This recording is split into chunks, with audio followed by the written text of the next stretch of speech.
কথা বলে নিচ্ছি, শোনেন, ভালো করে শোনেন। ইসলামে কোনো কথা মানতে গেলে একজনকে মানতে হয়। তিনি কে? কে? বোঝেনই না আপনারা, দিন বোঝেন না নাকি? আল্লাহকে মানবেন, আপনি মানিয়ে ইসলাম পালন করবেন? আল্লাহ তো বিধান দিয়ে দিয়েছেন, কিন্তু ফলো করতে বলেছেন একজনকে। তিনি কে? মুহাম্মাদুর রাসূলুল্লাহ। রাসূল বললে হবে না, নিজের রাসূলের নাম জানেন না? বলতে হবে কি? মুহাম্মাদুর রাসূলুল্লাহ সাল্লাল্লাহু আলাইহি ওয়াসাল্লাম। আপনার জীবনে কুদওয়া, আপনার জীবনে উসওয়া, আপনার জীবনের আদর্শ, আপনার জীবনের মডেল একজন ব্যক্তি। তিনি কে? মুহাম্মাদুর রাসূলুল্লাহ সাল্লাল্লাহু আলাইহি ওয়াসাল্লাম।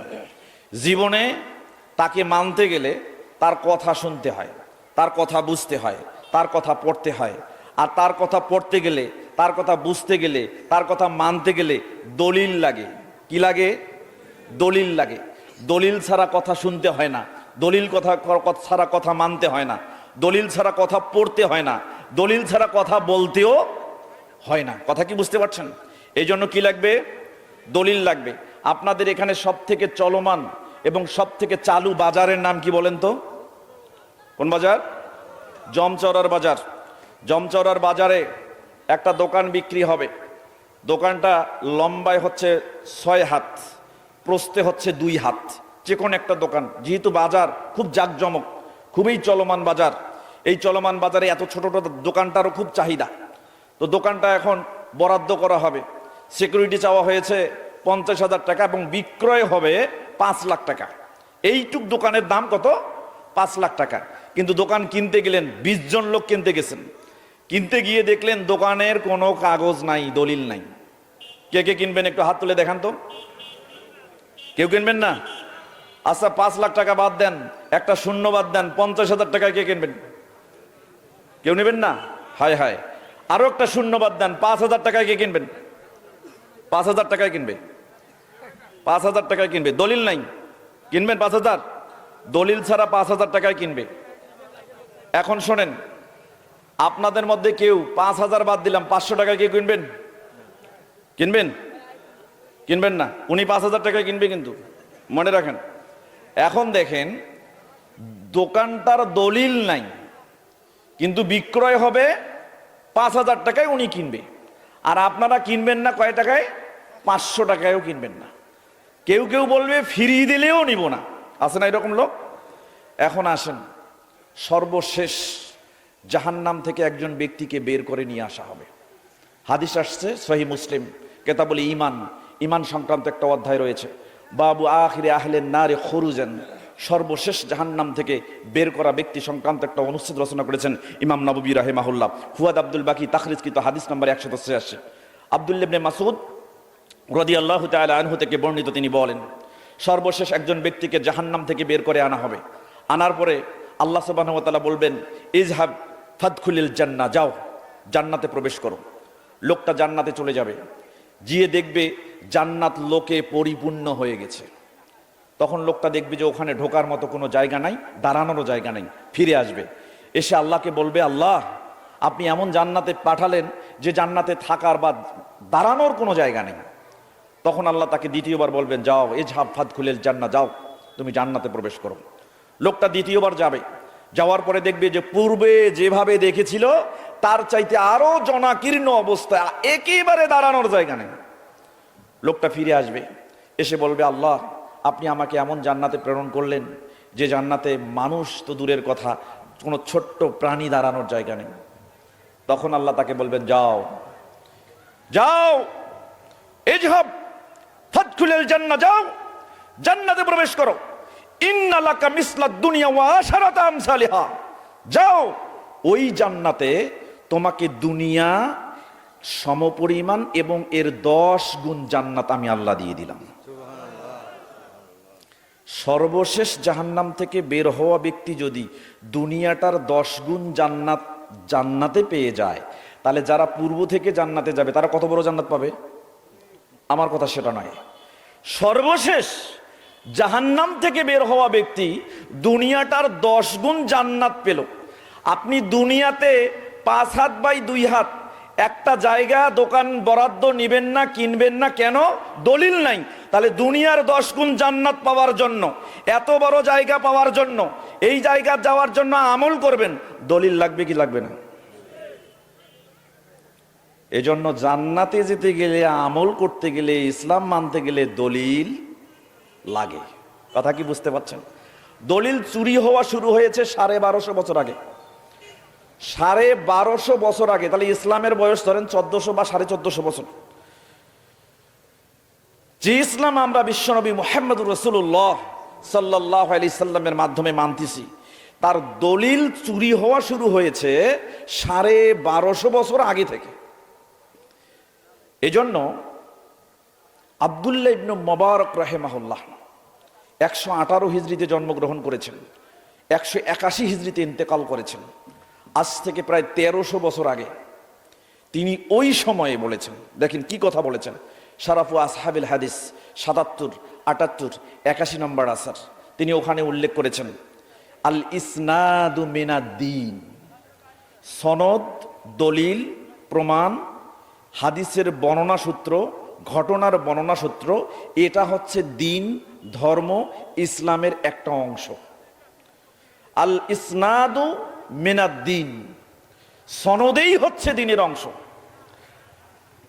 লাউলাল ইসনাদু লাকালা মান শাআ মা শাআ, যদি হাদিসের সনদ না থাকতো, ঘটনার সনদ না থাকতো, হাদিসের দলিল না থাকতো, হাদিসের বর্ণনা সূত্র না থাকতো, হাদিসের বর্ণনার সিলসিলা না থাকতো, তাহলে মাইকের সামনে দাঁড়িয়ে মানুষ যা চাইতো তাই মুখে বলতো আর লোকেরা তাই শুনতো। এখন অবশ্য এরকম হয়েছে।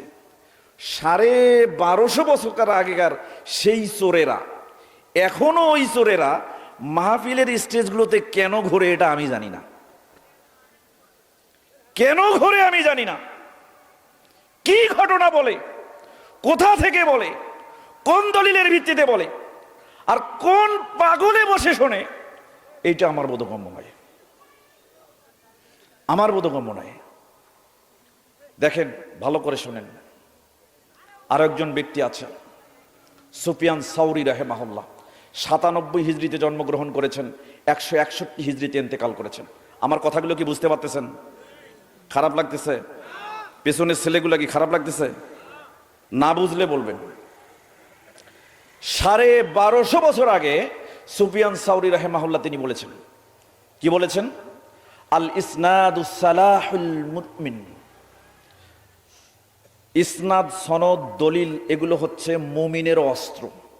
তুমি মুমিন, আমল করবে, আল্লাহকে বিশ্বাস করো, মুহাম্মদ সাল্লাল্লাহু আলাইহি ওয়াসাল্লামকে নবী হিসেবে মানো, ফেরেশতাকে না দেখে বিশ্বাস করো, জান্নাত জাহান্নাম না দেখে বিশ্বাস করো, জান্নাতে যাওয়া জাহান্নামে যাওয়া তাকদীরের মধ্যে যা কিছু আছে সব কিছুকে তুমি বিশ্বাস করো, তুমি ঈমানদার, তুমি মুমিন।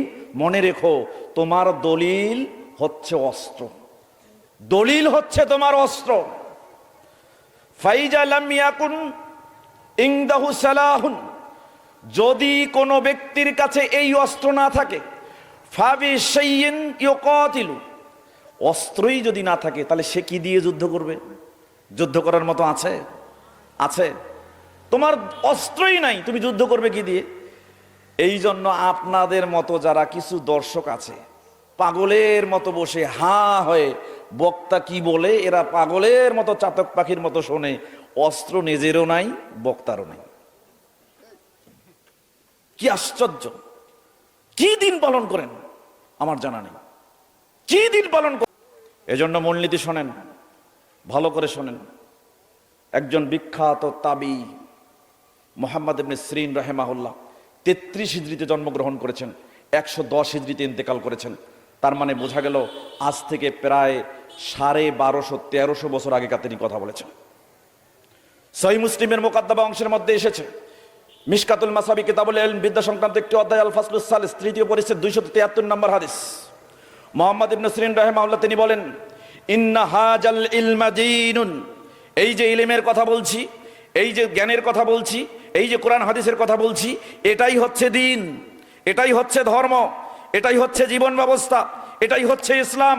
ফাংজুরু আম্মান তাখুজুনা দীনাকুম, সুতরাং বেকুবেরা শোনো, ও বেকুবেরা শোনো, তোমরা ওই ব্যক্তির দিকে তাকাও, ওই ব্যক্তির চেহারার দিকে তাকাও, ওই ব্যক্তির ড্রেসের দিকে তাকাও, ওই ব্যক্তির চেহারা দেখো, ওর মধ্যে দিন আছে কিনা।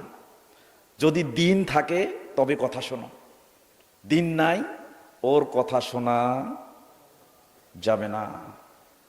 এই জন্য তিনি 1250-1300 বছর আগেকার কথা বলছেন, ফাংজুরু আম্মাং তাখুজুনা দীনাকুম, ওই ব্যক্তির দিকে তাকাও যার কাছ থেকে তোমরা দিন শিখছো, তার মধ্যেই দিন নাই, আর তুমি কি দিন শিখবা।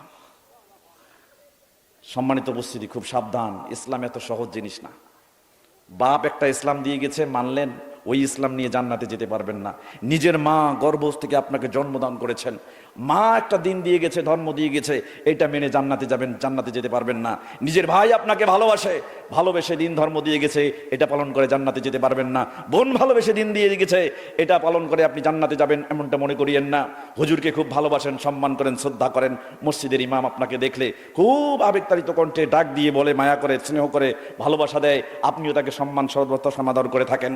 কিন্তু সে একটা দিন দিয়ে গেল, প্রমাণ নাই, দলিল নাই, ইসনাদ নাই, সনদ নাই, অস্ত্র নাই মুমিনের, এই দিন দিয়ে পালন করে ইসলাম পালন করেও জান্নাতে যাওয়া সহজ নয়। কথা কি বুঝতে পারছেন? এই জন্য দলিল থাকতে হয়। কি থাকতে হয়? দলিল থাকতে হয়। দলিলের ভিত্তিতে ইত্তেবা করবেন। কার কার কি বুঝাই, কিছুই বোঝে না। ইত্তেবা করবেন কার?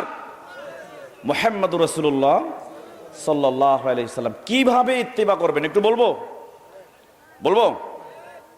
আপনি রাসূলের ইত্তেবা করবেন। আপনি বলেন আমি রাসূলকে মানি। কিছু কিছু বোকা পাগল বের হইছে, কয় রাসূলের কথা আবার দুর্বল হয়। চিন্তা করছেন? রাসূলের কথা বলে দুর্বল হয় না, মানে কয় রাসূলের হাদিস কি জয়ীফ হয়? তো কার কথা জয়ীফ হয়? কার কথা জয়ীফ হয়? আরে যেখানে কালেমাকেই জয়ীফ বানিয়ে ফেলাইছে। সরিষার তেল সারা জীবন খেয়ে আসলা, এখন সরিষার তেল বলো না, কি বলো? খাঁটি সরিষার তেল। নারিকেল তেল সারা জীবন মাথায় দিয়ে আসলা, এখন আর বলো না নারিকেল তেল, বলো কি? খাঁটি নারিকেল তেল। তার মানে তেলেও ভেজাল শুরু হয়ে গেছে।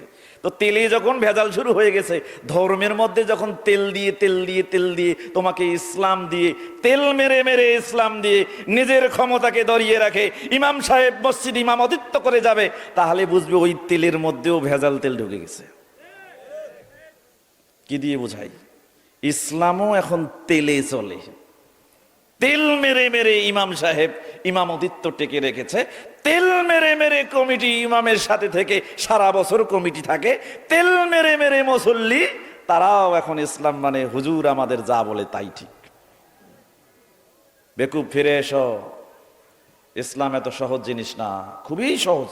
মানো যদি তুমি দলিল সহকারে, অল্প আমলই নাজাতের জন্য যথেষ্ট। কথা কি বুঝতে পারছেন? সম্মানিত উপস্থিতি, তাহলে ইসলাম মানতে গেলে কি করতে হয়? দলিল মানতে হয়। কিসের ক্ষেত্রে? ইত্তেবার ক্ষেত্রে। আর যদি তাকলিদ করেন, কোনো দলিলের দরকার নেই। তাকলিদ বোঝেন? অন্ধ অনুকরণ করা। কাউকে মালা পরাই দিয়েছেন, মালা পরাই দিয়ে চিহ্নিত করছেন জিনিসটা আমার। এখন মালা পরাই দিয়েছেন ইমামের গলায়, মসজিদের ইমামের গলায় মালা পরে দিয়ে কইছেন এই ইমাম যা বলবে তাই। কলদাতুন মানে হচ্ছে মালা, তাকলিদ মানে হচ্ছে মালা পরানো। আর যে মালা পরায় তাকে বলা হয় মোকাল্লিদ, আর যাকে পরানো হলো সে হলো মোকাল্লাদ। সবগুলোই বলদ। সবগুলোই কি?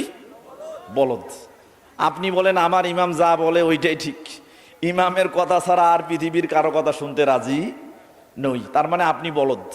এখন ইমাম বলতেছে আমার কথা এত শোনে মুসল্লি, আমরা এখানে কথা বলতে আসছি, আপনার খুশি করে কথা বলবো, আগামী বছর জন্য আবার ডাকেন। কি বলেন আপনারা? আছে না এরকম বক্তা? আছে না? আমাদের দরকার নাই। আগামীকাল কেন, 1 ঘন্টা পরে আমাকে তালাক দিয়ে দেন, আমিও আসসালামু আলাইকুম আপনাদের তালাক। কিন্তু যে কথাগুলো বললাম মনে গেঁথে নেন। কথা কি বলছেন? আগামী বছর আপনার এখানে মাহফিল করব, আপনি আমাকে ডাকবেন, এই আশা আমি করি না।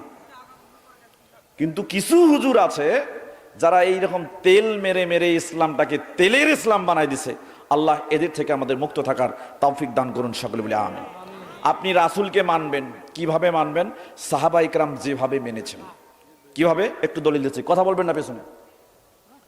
আমি জানি আমার থেকে অনেক জ্ঞানী গুণী মানুষ স্টেজে বসে আছেন, অনেক জ্ঞানী প্রাজ্ঞ বিজ্ঞ লোক আপনার সামনে বসে আছেন, আমি জানি। কিন্তু কিছুক্ষণ সময় সম্মান দিয়ে আমাকে এখানে দাঁড় করাইছেন, তার মানে আমি শিক্ষক, আপনারা ছাত্র। অতএব শিক্ষকের সামনে ছাত্রের কোনো বেয়াদবি চলবে না। কথা কি বোঝা গেছে? আমি কিছুক্ষণ সময় কথা বলবো, কথা বলবেন না, পরে আপনারা আমাকে কি বলেন বলেন, আমার শুনতে যাবো না, শুনবো না। কে গালি দিল শোনারই দরকার নেই। গোটা প্যান্ডেলের মানুষ আমাকে গালি দেবেন চলে যাওয়ার পর, একটা কথাও শুনবো না, জানতেও চাইবো না কে কে আমাকে কি কি করে গালি দিচ্ছে। কথা কি বুঝতে পারছেন? কিন্তু আমার কথাগুলো বোঝেন। দেখেন রাসূলের ইত্তেবা কি করতে হয়, কিভাবে করতে হয়। রাসূল তো মারা গেছে, মরেন নাই? রাসূল মারা যায় নাই, মরেছেন। কে কেউ আছেন নাকি যে জীবিত আছে? দেখেন রাসূল মরে গেছেন, তারপরেও সাহাবায়ে কেরাম যে আদর্শে রাসূলকে মেনেছেন, কিয়ামতের আগ মুহূর্ত পর্যন্ত ওই আদর্শেই রাসূলকে মানতে হবে। একটু বোঝেন কিভাবে মেনেছেন, ভালো করে আমার দিকে কনসেন্ট্রেশন করেন, আমার দিকে দেখেন। আব্দুল্লাহ ইবনে ওমর রাদিয়াল্লাহু তাআলা আনহু, তার থেকে একটা হাদিস বর্ণিত হয়েছে। মাজমাউজ জাওয়াইদ নামে একটা হাদিসের কিতাব আছে, 1 নম্বর খণ্ড, কিতাবুল ইলম, বিদ্যা সংক্রান্ত একটা অধ্যায় রয়েছে। বাবু ইত্তিবাইহি ফি কুল্লি শাইইন, সকল কাজে তার অনুসরণ করা সংক্রান্ত একটা অনুচ্ছেদ রয়েছে। এই অনুচ্ছেদের 813 নম্বর হাদিস। আব্দুল্লাহ ইবনে ওমর রাদিয়াল্লাহু তাআলা আনহু আন্নাহু কানা ইয়াতি শাজারাতান বাইনা মক্কা ওয়াল মদিনা। একদিন আব্দুল্লাহ ইবনে ওমর মক্কা এবং মদিনার মধ্যবর্তী একটা গাছের কাছে আসলেন। ফায়াকিলু তাহতাহা, গাছটার নিচে বসে কাইলুলা করলেন, ওখানে বিশ্রাম গ্রহণ করলেন। কাইলুলা মানে দুপুরের খাবারের পর যে বিশ্রাম গ্রহণ করা হয়, এটাকে বলা হয় কাইলুলা। এই বিশ্রাম নিলেন। আল্লাহর নবী সাহাবী আব্দুল্লাহ ইবনে ওমর ওখানে বিশ্রাম গ্রহণ যখন করছিলেন, আশেপাশে যে সাহাবাগণ ছিল, তাবিঈরা ছিল, আশ্চর্য হয়ে গেলেন। এখানে কেন তিনি বিশ্রাম নিচ্ছেন? মক্কা মদিনার মাঝখানে কোথায় একটা গাছ, এই গাছের নিচে বসে তিনি বিশ্রয় নিচ্ছেন। তারা আশ্চর্য হয়ে গেল। ফায়ুখবিরু, একটু পরে আব্দুল্লাহ ইবনে ওমর রাদিয়াল্লাহু তাআলা আনহুমা তিনি বলছেন, তোমরা জানো আমি কেন এখানে বিশ্রাম নিলাম? আন্না নবী সাল্লাল্লাহু আলাইহি ওয়াসাল্লাম কানা ইয়াফআলু যালিকা, বিশ্বনবী মুহাম্মদুর রাসূলুল্লাহ সাল্লাল্লাহু আলাইহি সাল্লাম এই গাছের নিচে বসে বিশ্রাম গ্রহণ করেছেন, এজন্য আমিও এই গাছের নিচেই বিশ্রাম করলাম। এটার নাম ইত্তেবা। আরেকটা হাদিস দেখেন, সহিহ বুখারী, কিতাবুল আতইমা, খাবার খাওয়া সংক্রান্ত একটা অধ্যায় রয়েছে। বাবুল মারাকি, তরকারির ঝোল সংক্রান্ত একটা অনুচ্ছেদ রয়েছে। হাদিস নাম্বার 5636। সম্মানিত উপস্থিতি, আনাস বিন মালিক রাদিয়াল্লাহু তাআলা আনহু থেকে বর্ণিত, তিনি বলেন, আন্না খায়য়াতান দাআন নবী সাল্লাল্লাহু আলাইহি ওয়াসাল্লাম লিতাআমিন সানাহু। একদিন একজন দর্জি লোক, দর্জি বোঝেন তো? দর্জি লোক, দর্জি বিশ্বনবীকে দাওয়াত দিলেন। বিশ্বনবীকে দাওয়াত দিলেন কেন? খাবার তৈরি করেছেন, বিশ্বনবীকে খাওয়াবেন। আল্লাহর নবী দাওয়াতে সম্মতি দিলেন। আনাস বিন মালিক বলছেন, ফাজাহাবতু মা'আন নবী সাল্লাল্লাহু আলাইহি ওয়াসাল্লাম, আমি বিশ্বনবী সাল্লাল্লাহু আলাইহি ওয়াসাল্লামের সাথে ওই দাওয়াতের বাড়িতে গেলাম। ফাকররাবা খুবজা শাইরিন, তখন ওই দর্জি জবের রুটি নিয়ে আসলেন। ওয়া মারাকান ফিহি দুব্বাউন ওয়া কদিরুন, এবং কিছু ঝোলের বাটি নিয়ে আসলেন, যে ঝোলের বাটিতে কদু ছিল, লাউ ছিল, আর ছিল শুকনা গোস্তের টুকরা। আমি দেখলাম, ফারাআইতুন নবী সাল্লাল্লাহু আলাইহি ওয়াসাল্লাম ইয়াতাতাব্বাউ দুব্বা মিন হাওয়ালাইল কাস, আমি দেখলাম আল্লাহর নবী সাল্লাল্লাহু আলাইহি ওয়াসাল্লাম বাটি থেকে বেছে বেছে কদুর অংশগুলো নিচ্ছেন, লাউয়ের অংশগুলো নিচ্ছেন আর খাচ্ছেন, নিচ্ছেন আর খাচ্ছেন।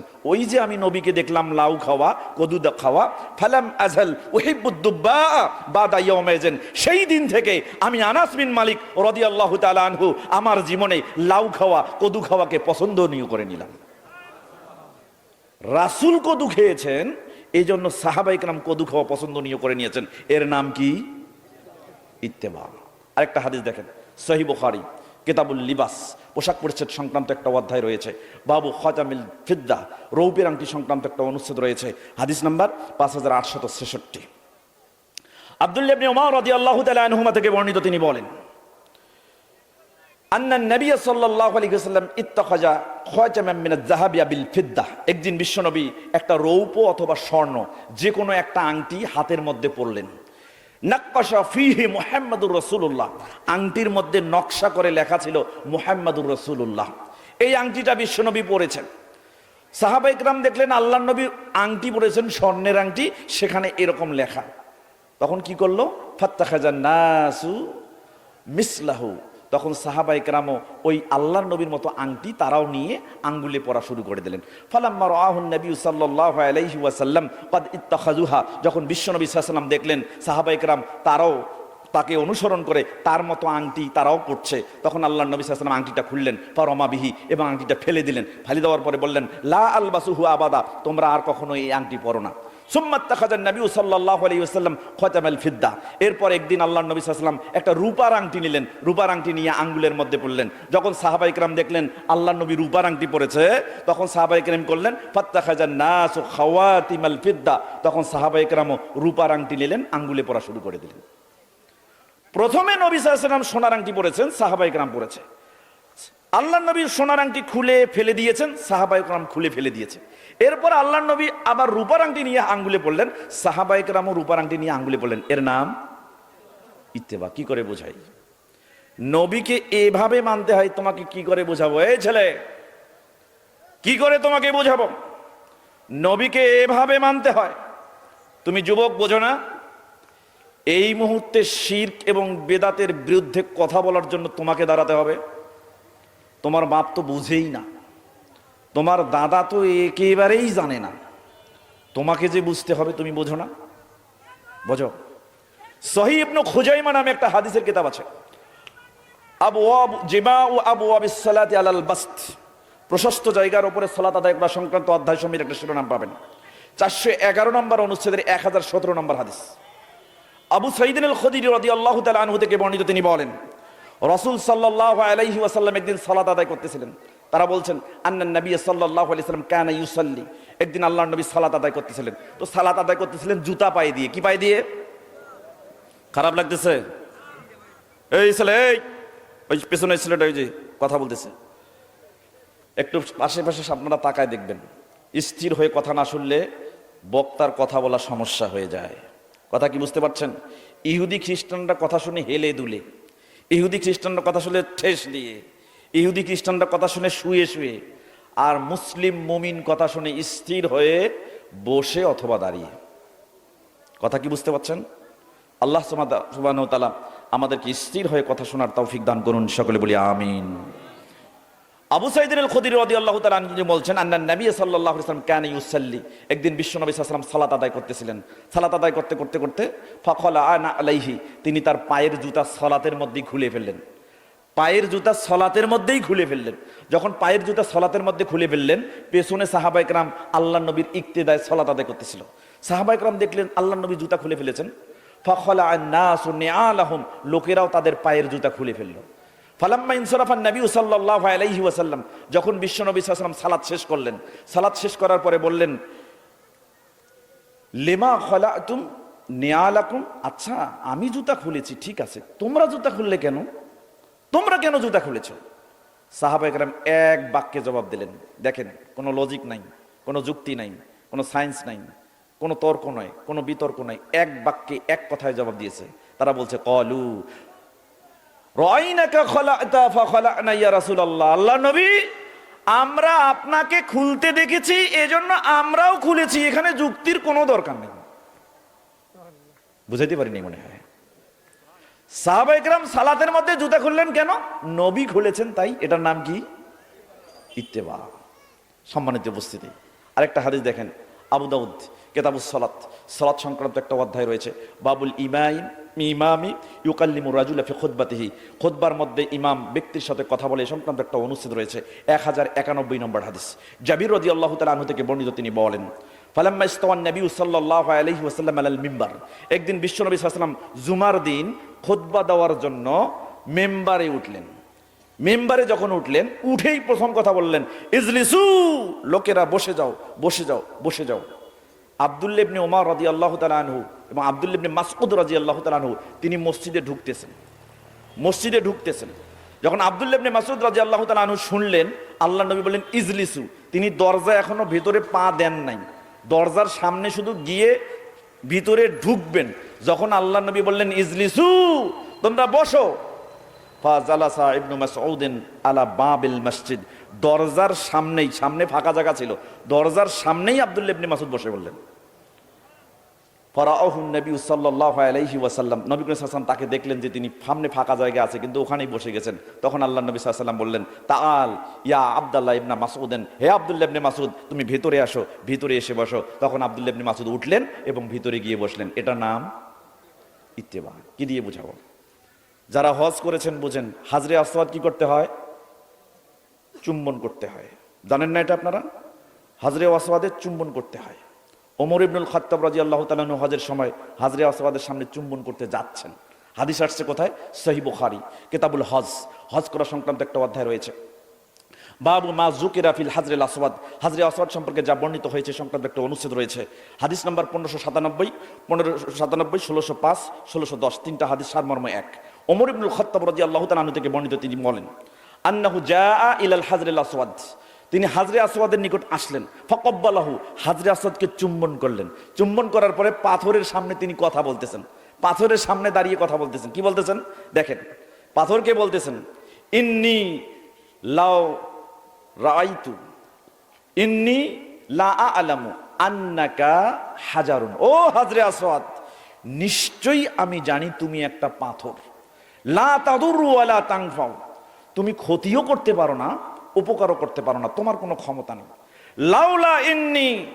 লাউলা আন্নী রাআইতুন নবিয়্য সাল্লাল্লাহু আলাইহি ওয়াসাল্লাম ইউকাব্বিলুকা মা ক্বাব্বালতুকা, ও পাথর, আমি যদি আমার জীবদ্দশায় আমার নবী মুহাম্মদুর রাসূলুল্লাহ সাল্লাল্লাহু আলাইহি ওয়াসাল্লামকে না দেখতাম যে তোমাকে চুম্বন করছে, তাহলে আমিও তোমাকে চুম্বন করতাম না। তাহলে ওমর রাদিয়াল্লাহু তাআলা কেন চুম্বন করলেন? নবী চুম্বন করেছে এজন্য। আমরাও জানি পাথরের কোনো ক্ষমতা নেই, আমরাও বিশ্বাস করি পাথর কোনো ক্ষমতাই রাখে না কারো কল্যাণ করার, কোনো ক্ষমতাই রাখে না কারো অকল্যাণ করার। আছে ক্ষমতা, কিন্তু পাথরকে, হাজরে আসওয়াদকে আমরা চুম্বন করি কেন? নবী চুম্বন করেছেন তাই। এবার আসেন একটা হাদিস, গুরুত্বপূর্ণ হাদিস। হাদিস কোথায় পাবেন? সহিহ বুখারী, মিশকাত, কিতাবুস সালাত, সালাত সংক্রান্ত একটা অধ্যায় রয়েছে। বাবু তাখিরিল আজান, বিলম্বে আজান দেওয়া সংক্রান্ত একটা অনুচ্ছেদ রয়েছে। ফাসলুল আউয়াল, প্রথম পরিচ্ছেদ, 683 নম্বর হাদিস। মালিক ইবনুল হুয়াইরিস রাদিয়াল্লাহু তাআলা আনহু থেকে বর্ণিত, তিনি বলেন, ক্বালা লানা রাসূলুল্লাহ সাল্লাল্লাহু আলাইহি ওয়াসাল্লাম, তিনি বলছেন, আমার নবী, আমাদের নবী মুহাম্মদুর রাসূলুল্লাহ সাল্লাল্লাহু আলাইহি ওয়াসাল্লাম বলেছেন, সল্লু কামা রাআইতুমুনি উসাল্লি, শোনো, তোমরা সেভাবেই সালাত আদায় করো যেভাবে আমি নবী মুহাম্মদ সাল্লাল্লাহু আলাইহি ওয়াসাল্লামকে সালাত আদায় করতে দেখো। তাহলে মসজিদে যাবেন, সালাত আদায় করবেন, পদ্ধতি কার? কার পদ্ধতি? কনফিউজ দাইসেলফ, নিজের দায় স্বীকার করে এবার বলুন, আপনি কি রাসূলের পদ্ধতি অনুসরণ করে সালাত আদায় করেন? চিন্তা করেন। এখন কিছু পাগল বের হয়েছে বাংলাদেশ, ভারতীয় উপমহাদেশে কিছু পাগল বের হয়েছে। এই পাগলেরা, এদের কি রকম প্রলাপ জানেন?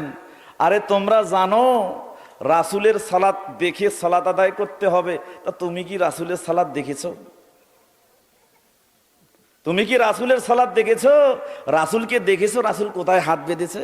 তুমি কি দেখেছো রাসূল কোথায় রফুল ইয়াদান করেছে? তুমি কি দেখেছো রাসূল কিভাবে রুকু করেছে? তুমি কি দেখেছো রাসূল কখন সেজদা করেছে, কিভাবে করেছে? তুমি কি দেখেছো রাসূল সালাতের পর কি করেছে, কি করে নাই? তুমি কি দেখেছো রাসূল হাত তুলেছে কি তোলে নাই? তুমি কি দেখেছো সাহাবায়ে কেরামকে নিয়ে রাসূল সম্মিলিতভাবে মুনাজাত করেছে কি করে নাই? চিন্তা করেন, এই পাগলের জবাব কিভাবে দিবেন? এই পাগলের জন্য সাহাবায়ে কেরাম একটা হাদিসেই রেখে গেছেন, ওই পাগল ও হাদিস পড়েই নাই, ও পাগল পড়েই নাই। খোলো সহিহ মুসলিম, খোলো, কিতাবুল আশরাবা, পান করা সংক্রান্ত একটা অধ্যায় রয়েছে। পান করা সংক্রান্ত একটা অধ্যায় রয়েছে। বাবু ফজিলাতুল খল্লি ওয়া তাআদ্দুমি বিহি, খল্লুন তথা সিরকা খাওয়া এবং তা দিয়ে তরকারি বানা, এর ফজিলত সংক্রান্ত একটা অনুচ্ছেদ রয়েছে। ফুয়াদ আব্দুল বাকি তাখরিজকৃত হাদিস নাম্বার 2052। ভালো করে বুঝুন হাদিসটা। জাবির ইবনে আব্দুল্লাহ রাদিয়াল্লাহু তাআলা আনহু তিনি বলছেন, একদিন আমি বিশ্বনবী সাল্লাল্লাহু আলাইহি ওয়াসাল্লামের সাথে ছিলাম। ফা আখাযা বিয়াদি, তিনি আমার হাত ধরলেন। হাত ধরার পরে তিনি আমাকে টেনে নিয়ে যাচ্ছেন ইলা মানজিলিহি, তার বাড়ির দিকে। আমি রাসূল সাল্লাল্লাহু আলাইহি ওয়াসাল্লামের সাথে ওই বাড়িতে চলে গেলাম, তার বাড়িতে চলে গেলাম। যখন আমি তার বাড়িতে চলে গেলাম, তখন তার বাড়ি থেকে বের করা হলো ফিলকাম মিনাল খুবজ, ছোট্ট একটা রুটির টুকরা আল্লাহ নবীর সামনে দেওয়া হলো। আল্লাহ নবীর রুটির টুকরাটা নিলেন। এখন রুটি কি খালি খাবেন না কিছু দিয়ে খাবেন? এই জন্য বিশ্বনবী সাল্লাল্লাহু আলাইহি সাল্লাম বললেন, মা মেন ওদুমেন, তোমাদের কাছে কি কোনো তরকারি আছে যেটা দিয়ে আমি এই রুটিটা খেতে পারি? তখন বাড়ি থেকে বলা হলো, কলু লা ইয়া রাসূলুল্লাহ, আল্লাহ নবী কোনো তরকারি নাই, তবে ইল্লা শাইয়ুন খুল্লুন, কিন্তু কিছু খল্লুন আছে, সিরকা আছে, এই সিরকা দিয়ে আপনি রুটিটা খেতে পারেন। তখন আল্লাহ নবী সাল্লাল্লাহু আলাইহি সাল্লাম বললেন, ইন্নাল খল্লা নেমাল উদুম, আরে খল্লুন আছে, খল্লুনটা কত প্রিয় খাবার, কত উত্তম খাবার, আরে কত উত্তম খাবার এই খল্লুন, নিয়ে এসো। তখন আল্লাহ নবী খল্লুনটা নিলেন এবং সেটা দিয়ে খালেন। জাবির ইবনে আব্দুল্লাহ দেখলেন আল্লাহ নবী খল্লুনের প্রশংসা করেছে। কিসের প্রশংসা? খল্লুনের প্রশংসা। তখন তিনি বলছে, ওখান থেকে বের হওয়ার পরে, ওখান থেকে বের হয়ে এসে জাবির ইবনে আব্দুল্লাহ বলছেন, ফামা জিলতু উহিব্বুল খল্লা, ফামা জিলতু উহিব্বুল খল্লা মুংজু সামিতুহা মিনান নবী সাল্লাল্লাহু আলাইহি সাল্লাম, আমি খাওয়া কইতে পারি না, যখনই শুনেছি আল্লাহর নবী খল্লুনের প্রশংসা করেছে তখন থেকেই খল্লুন খাওয়াটা আমি প্রিয় করে নিলাম। চিন্তা করছেন? এবার দেখেন ওই পাগলেরা বলে যে তুমি কি রাসূলের সালাত আদায় করতে দেখেছো? এই পাগলের জবাব এবার দেখেন। এখন জাবির ইবনে আব্দুল্লাহ এই কথা বলার পরে তিনি ওখান থেকে বের হয়ে আসলেন, এসে আরেকজন সাহাবীর দেখা পেয়েছেন, তার নাম হচ্ছেন তলহা রাদিয়াল্লাহু তাআলা আনহু। তলহা রাদিয়াল্লাহু তাআলা আনহুকে এসে ওই ঘটনাটা বললেন যে আমি আল্লাহর নবীর সাথে গিয়েছি, আল্লাহর নবীকে দেখলাম তিনি খল্লুনের প্রশংসা করেছে, তো যখন আমি দেখলাম আল্লাহর নবী খল্লুনের প্রশংসা করেছে তখন থেকে খল্লুন আমার জীবনে আমি খাওয়াটাকে প্রিয় করে নিলাম। এবার তলহা এটা শুনলেন, শোনার পরে বের হয়ে আসলেন। বের হয়ে আসার পরে এবার তলহা বলছেন, যখন আমি জাবির ইবনে আব্দুল্লাহর কাছে শুনলাম আল্লাহর নবী খল্লুন পছন্দ করেছেন, ফামা জিলতু উহিব্বুল খল্লা মুনজু সামিতুহা মিন আব্দুল্লাহ ইবনে জাবির ইবনে আব্দুল্লাহ। তলহা বলছেন, আমি যখন জাবিরের কাছে শুনেছি আল্লাহর নবী খল্লুন পছন্দ করেছে, সেই দিন থেকে জাবিরের কাছে শোনার পর আমি আমার জীবনে খল্লুনকে প্রিয় করে নিয়েছি। তাহলে এখন দেখেন তো, প্রথম ব্যক্তি আল্লাহর নবীকে দেখেছেন, খল্লুনের প্রশংসা করেছে। দ্বিতীয় ব্যক্তি কি আল্লাহর নবীকে দেখেছে? তাহলে কার কাছে শুনেছে? প্রথম ব্যক্তির কাছে শুনেছে। এই পাগলেরা এটাও বোঝে না আল্লাহর নবীর সালাত দেখেছে সাহাবায়ে কেরাম, সাহাবায়ে কেরামের সালাত দেখেছে তার পরবর্তী প্রজন্ম তাবিঈগণ, আর তাবিঈগণের সালাত দেখেছে তাবে, তারপরে দেখেছে সালাফদের মুহাদ্দিসগণ। তারা ওইভাবেই হাদিস দেখেছে, পড়েছে, শুনেছে, লিখেছে। এখন আমরা জল জল করে চোখে দেখছি আর পড়ছি, মনে হচ্ছে বিশ্বনবীর সালাত এরকম এরকম এরকম।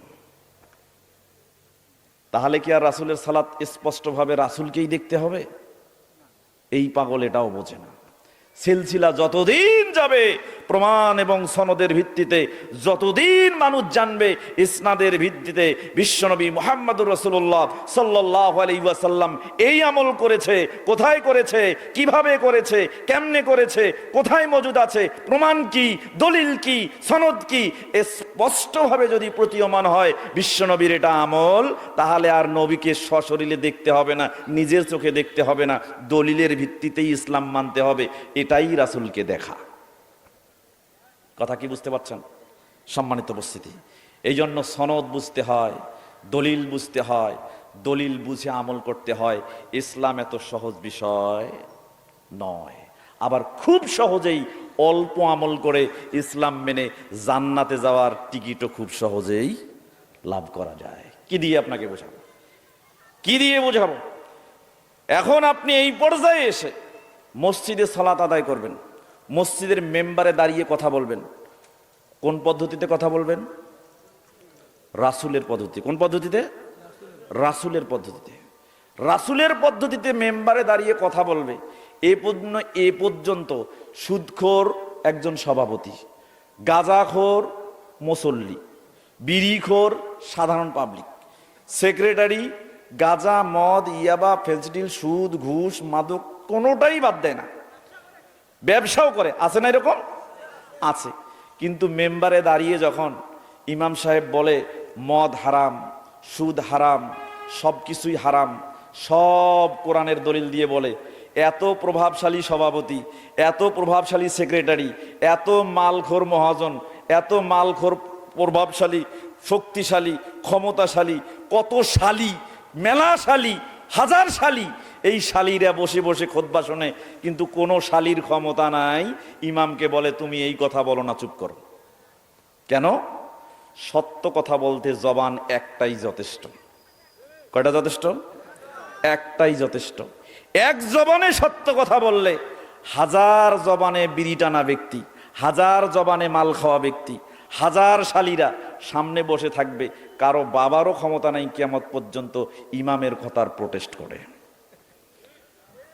অতএব সাবধান, প্রথমেই সাবধান ইমাম সাহেব, খতিব সাহেব, আপনাকে আল্লাহকে ভয় করেন, ইসলাম মানেন, পদ্ধতি হবে বিশ্বনবী মুহাম্মদ রাসূলুল্লাহ সাল্লাল্লাহু আলাইহি সাল্লামের ভিত্তি দলিল, দলিলের ভিত্তিতে ইসলাম প্রচার করেন। মসজিদ হবে আপনার কেন্দ্র, মসজিদ থেকে কথা বলেন। আমরা জানি, অ্যাজ দ্য সেইং গোজ, সাধারণ কথায় বলতে গেলে শক্তের ভক্ত নরমের জম। আর নরমের জম, এই শালা নরমেই এ জম, নরমের জম না, এই নরমেই জম। কিসের জম? স্বচ্ছ ইসলাম, প্রমাণের ইসলাম, দলিল ভিত্তিক ইসলাম, এটা মানুষের কাছে পৌঁছায় দিতে হবে। এইটার প্রচারের ক্ষেত্রে এই সাদা সিদে মিউচুয়াল করা, সাদা সিদে সমাধানকারী ইমামই হচ্ছে ইসলামের জন্য জম। কথা কি বুঝতে পারছেন? আল্লাহ সুবহানাহু ওয়া তাআলা আমাদের সঠিক দিন বুঝে আমল করার তৌফিক দান করুন, সকলে বলি আমিন। আর 5 মিনিট আছে, এখন আপনারা মসজিদের প্রধান বক্তাকে নিয়ে আসতে পারেন। যাই হোক, সম্মানিত উপস্থিতি, আর কথা বলবো না, সর্বশেষ মসজিদ নিয়ে কথা বলি। এই মসজিদ আপনারা বানাই দিবেন, এটা দায়িত্ব আপনাদের। যেহেতু মসজিদ নিয়ে আজকে এই প্রোগ্রামটা, এই প্রোগ্রামে এসে অন্তত 2টা কথার একটা কথা তো উপকার হবে। হবে কি হবে না বলেন? হবে কি হবে না? অবশ্যই হবে। আজকে যখন আমি এখানে আসি, আসার আগে মনে হয় কমপক্ষে 50টা SMS গেছে আমার কাছে। একজনে বলছে, ভাই এই এলাকায় মেলা মালখোর। মালখোর বুঝেন? ডাইরেক্ট বাংলা বলতেছে, ভাই মেলা মালখোর। আমি কই মালখোর কি? কয় গাঁজা, বিড়ি, সিগারেট, ইয়াবা, মদ, আর যে জামাতে যাচ্ছেন ওই জামাতের একটা মুসল্লিও বিড়ি খাওয়া বাদ নাই। এটা আমার কথা না, আমার কাছে দলিল আছে, আমি দলিল ছাড়া কথা বলি না। এখনো আমার কাছে SMS মজুদ আছে। কয় একটা মুসল্লিও নাই যে বিড়ি খায় না। কয় আরো জানেন না, গাঁজা, মদ, ইয়াবা, ফেন্সিডিল সগে চলে। কথা কি বুঝতে পারছেন? কিছু কিছু মেয়ে মা বোনদের মধ্য থেকে আসছে, কলে পর্দা করে না, র্যান্ডম ছেলে মেয়ে ফ্রি মিক্সিং এই এলাকায় চলে। ডাইলের কেন্দ্র আছে অত্র এলাকায় কোনো না কোনো অঞ্চলে, সেখানে ডাল বিক্রি চলে। জুয়ার আস্থানা আছে, জুয়া খেলা চলে। চিন্তা করেন তাহলে কোনটা নাই? কোনটা নাই? দলিল নাই, দলিল নাই। ইসলাম মানার জন্য প্রমাণ লাগে, প্রমাণ নাই। তাহলে বোঝা গেল এদের কিছুই নাই, কিছুই নাই। কেন? যার দিনের ভিত্তি, ইসলামের ভিত্তি, দলিল থাকবে না, ইসনাদ থাকবে না, তার মধ্যে ইসলাম থাকবে না, তার সবটাই জায়েজ, সবটাই বৈধ। আল্লাহ সুবহানাহু ওয়া তাআলা এর থেকে আমার মুক্ত হওয়ার তৌফিক দান করুন, সকলে বলে আমিন। যারা জুয়া খেলেন, আমি নিষেধ করছি, আপনারা জুয়া খেলবেন না, আল্লাহর রাস্তায় জুয়া খেলবেন না। জুয়া খেলা কত বড় পাপ আপনি এটা জানেন না। যারা জুয়ার মধ্যে আছেন, ইন্টারনেটে ক্যাসিনো জুয়া থেকে শুরু করে একেবারে অফলাইনে ওই যে নদীর ধারে কাশিয়ার অঞ্চলে বিন্যাথবে বসে সুন্দর করে গোল চত্বরে তাস খেলেন, বাংলা তাস, তাদেরকে বলছি শোনেন, যদি শুধু আপনি ওই জুয়ার গুটি ধরেন, বলি একটু বলি, সহিহ মুসলিম মিশকাতুল মাসাবি কিতাবুল আইমানি ওয়ান নুজুর, এই অধ্যায়ের ফাসলুল আউয়াল প্রথম পরিচ্ছেদের 3409 নম্বর হাদিস, আবু হুরায়রা রাদিয়াল্লাহু তাআলা আনহু থেকে বর্ণিত। তিনি বলেন, রাসূল সাল্লাল্লাহু আলাইহি ওয়াসাল্লাম বলেছেন, মান লাইবা বিন নারদি শির, যে ব্যক্তি জুয়া খেলে, যে ব্যক্তি দাবা খেলে, যে ব্যক্তি চার কোনার কোনো ক্যাসিনো খেলে, যে ব্যক্তি কোনো জায়গায় এমন খেলা খেলে যেখানে টাকার লেনদেন চলে কিন্তু মস্তিষ্ক ঘেমে যায়, শরীর ঘামে না, অঙ্গ প্রত্যঙ্গের ব্যবহার হয় না কিন্তু মাথার চাল ব্যবহার হয়। রাসূল সাল্লাল্লাহু আলাইহি ওয়াসাল্লাম বলেছেন, ফাকান্নামা সাবাগা লাহমাল খিনজিরি ওয়া দামিহি, সে যেন শূকরের গোস্ত এবং রক্তকে নিজের হাতে রঞ্জিত করলো খাওয়ার জন্য। চিন্তা করেন, আছেন কেউ শূকর খাবেন? শূকর হালাল না হারাম? শূকর হালাল না হারাম? হারাম। ছেলে, তোমাকে বলছি, জুয়া থেকে বেরিয়ে আসো। জুয়া চলবে না, জুয়া চলবে না। ধূমপান হারাম, ধূমপান করা যাবে না। ভালো করে বোঝেন, ইবনু মাজাহ 3375, 76, 77, 90, 91, 92, 93, 8টা হাদিস পাবেন। আল্লাহ নবী সাল্লাল্লাহু আলাইহি ওয়াসাল্লাম বলছেন, মুদমিনুল খমরি কাআবিদে ওয়াসানেন, যে ব্যক্তি নেশাদার দ্রব্য পান করে সে হচ্ছে ওই ব্যক্তির মতো যে মূর্তির পূজা করে। তার মানে মূর্তি পূজক যেমন শিরকের গুনাহ করে, ঠিক তেমনি বিড়িখোর, ধূমপায়ী, মদখোর, গাঁজাখোর, ফেন্সিখোর, ডালখোর, ইয়াবাখোর এরাও অনুরূপ সমমানের গুনাহ করে। কি দিয়ে বোঝাবো আপনাকে? অতএব আল্লাহ আমাদের এর থেকে মুক্ত থাকার তৌফিক দান করুন, সকলে বলি আমিন। এরকম করা যাবে না। সাথে বলছি, বর্তমান সময়ের সব থেকে গুরুত্বপূর্ণ ফিতনা হচ্ছে সাবকাতুল আলামিয়া, ইন্টারন্যাশনাল নেটওয়ার্কিং সিস্টেম। এমন কোনো জায়গা নাই যেখানে, আমি 5 মিনিটের মধ্যে শেষ করে দেবো, আমাকে সময় দিচ্ছেন না? 11টা শেষ দিচ্ছেন না, এখনো 3 মিনিট আছে। শোনেন, সর্বশেষ কথাটা বলি। আসমানের একটা ফিতনা, যে ফিতনা আমাদেরকে গ্রাস করেছে, সেটা হচ্ছে সাবকাতুল Alamia, international networking system. Kazi Nazrul Islam কবিতা লিখেছিলেন, বিশ্বজগৎ দেখব আমি আপন হাতের মুঠোয় পড়ে। কোন ইন্টেনশন থেকে তিনি লিখেছেন জানি না, তখন ইন্টারনেট আবিষ্কার হয় নাই। ইন্টারনেট 1969 সালে প্রথম আবিষ্কার হয়, সেটাও আবার ভারতীয় উপমহাদেশে না, ওই পাশ্চাত্যের দেশগুলোতে আবিষ্কার হয়েছে। কিন্তু তিনি বলেছেন, আজকে দেখেন অ্যান্টার্কটিকার বারমুডা ট্রাইঅ্যাঙ্গেলে কি ঘটছে, ড্রোন দিয়ে ভিডিও করে সেই ভিডিও আজকে এই কাগজিপাড়া জয়দেবে বসে আমরা ইন্টারনেটে হাতের মুঠোফোনের মাধ্যমে দেখতে পাচ্ছি। 35 হিজরিতে ইন্তেকাল করেছেন হুযায়ফা ইবনুল ইয়ামান রাদিয়াল্লাহু তাআলা আনহু, আল্লাহর নবীর প্রখ্যাত সাহাবী। তার একটা হাদিস, এটা আজকের কথা নয়, আপনি যে এই অনিষ্টতার মধ্যে পড়বেন 1350 বছর আগে তিনি বলে গেছেন। মুসান্নাফ ইবনে আবি শাইবা নামে একটা হাদিসের কিতাব আছে, কিতাবুল ফিতান, ফিতনা বা বিপর্যয় সংক্রান্ত অধ্যায় সমূহের একটা শিরোনাম পাবেন, 36733 নম্বর হাদিস। তিনি বলছেন, লা ইউশিকান্না আইয়ুসাব্বা আলাইকুমুশ শাররা মিনাস সামা, অচিরেই আসমান থেকে অনিষ্ট তোমাদেরকে গ্রাস করবে। হাত্তা ইয়াবলুগাল ফায়াফিয়া, এমনকি সেই অনিষ্ট ফায়াফিয়া পর্যন্ত পৌঁছে যাবে। তখন তাকে জিজ্ঞাসা করা হলো, মাল ফায়াফিয়া ইয়া আবা আব্দুল্লাহ, হে আবু আব্দুল্লাহ আপনি বলেন এই ফায়াফিয়া কি? তখন তিনি বললেন, আল আরজুল কফরু, সেটা হচ্ছে প্রস্তর মরুভূমি, যে ভূমিতে কোনো মানুষ থাকে না, কোনো প্রাণী থাকে না, এমন জায়গায় এর অনিষ্টতা পৌঁছে যাবে। এই হাদিসের ব্যাখ্যা করেছেন মোহাম্মদ ইবনে আব্দুর রহমান আল আরিফি রাহিমাহুল্লাহ নাহায়াতুল আলাম কিতাবের 36 নম্বর পৃষ্ঠায়। তিনি বলছেন, এই আসমানের ফিতনা মানে হচ্ছে মা আলা আলাল রাসি, একজন ব্যক্তির মাথার উপরের যে অংশ, এই অংশ থেকে উপরে যা আছে সবটাই হচ্ছে সামা, সবটাই আসমান। এখন দেখেন, পৃথিবীতে গবেষণা করে দেখা গেল জমিনের ওজোন স্তরের একটা লেয়ার আছে। এই ওজোন স্তরের লেয়ারে সমস্ত মানুষ যা বলে সব ঘুরে বেড়ায়। এই জন্য আল্লাহ বলেছেন, ইয়াউমাইজিং তুহাদ্দিসু আখবারহা, সেই দিন আল্লাহ সুবহানাহু ওয়া তাআলা জমিন থেকে সব খবর প্রকাশ করে দিবেন। সেই দিন জমিন তার সব খবর প্রকাশ করে দেবে। জমিন মানে শুধু ওই মাটিই না, জমিন মানে এখান থেকে ওজোন স্তরের নিচ পর্যন্ত যা আছে সবটাই জমিনের অন্তর্ভুক্ত। মাথার উপর থেকে যা দেখা যায় সবটা আসমানের অন্তর্ভুক্ত। এর অনিষ্টতা মানে ইন্টারনেটের অনিষ্টতা।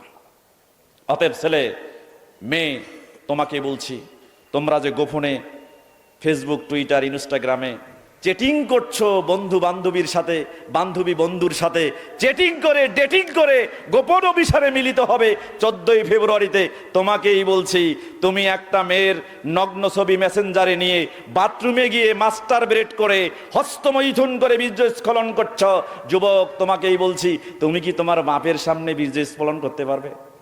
তুমি কি তোমার মায়ের সামনে হস্তমৈথুন করতে পারবে? পারবে না। তোমার নবী কি বলেছেন দেখো, সিলসিলা আহাদিসে সহিহা 1055 নম্বর হাদিস, ওয়াকাইলা আলবানী রাহিমাহুল্লাহ হাজা হাদিসুন ওয়া সানাদুহু সাহিহুন। উসামা ইবনে শারিক রাদিয়াল্লাহু তাআলা আনহু থেকে বর্ণিত, তিনি বলেন রাসূল সাল্লাল্লাহু আলাইহি ওয়াসাল্লাম বলেছেন, মা কারিহতা আন ইয়ারাহুন নাস ফালা তাফআলুহু ইজা খালাউতা। ও পৃথিবীর মানুষ, শুনে রেখো, যে কাজটা তুমি তোমার বাবার সামনে করতে পারো না, তোমার মায়ের সামনে করতে পারো না, তোমার ভাইয়ের সামনে করতে পারো না, তোমার বোনের সামনে করতে পারো না, তোমার বন্ধুর সামনে করতে পারো না, সাধারণ মানুষের সামনে করতে পারো না, ফালা তাফআলুহু ইজা খালাউতা, সেটা একা নিভৃতে আড়ালে ঘরের ভিতরে বাথরুমের ভিতরেও তুমি করতে পারবে না। খুব সাবধান। আজ তোমার বয়স 25, তুমি রেকলেস, অন্য মেয়ের নগ্ন ছবি তোমার মেসেঞ্জারে নিয়েছো। 25 বছর পরে তোমার বয়স হবে 50, তখন তোমার 20 বছরের একটা মেয়ে থাকবে, তখন অন্য 25 বছরের ছেলে তোমার মেয়ের নগ্ন ছবি তার মেসেঞ্জারে নিয়ে যাবে, তখন তুমি কি করবা? আল্লাহ আমাদের আজকের আলোচনা থেকে শিক্ষা অর্জন করার তৌফিক দান করুন, সকলে বলে আমিন। বক্তা এবং শ্রোতা সকলকে এর উপর আমল করার তৌফিক দান করুন, সকলে বলে আমিন। রব্বিগফিরলি ওয়াতিব আলাইয়া ইন্নাকা আনতাত তাওয়াবুল গফুর। আসসালামু আলাইকুম ওয়া রাহমাতুল্লাহ।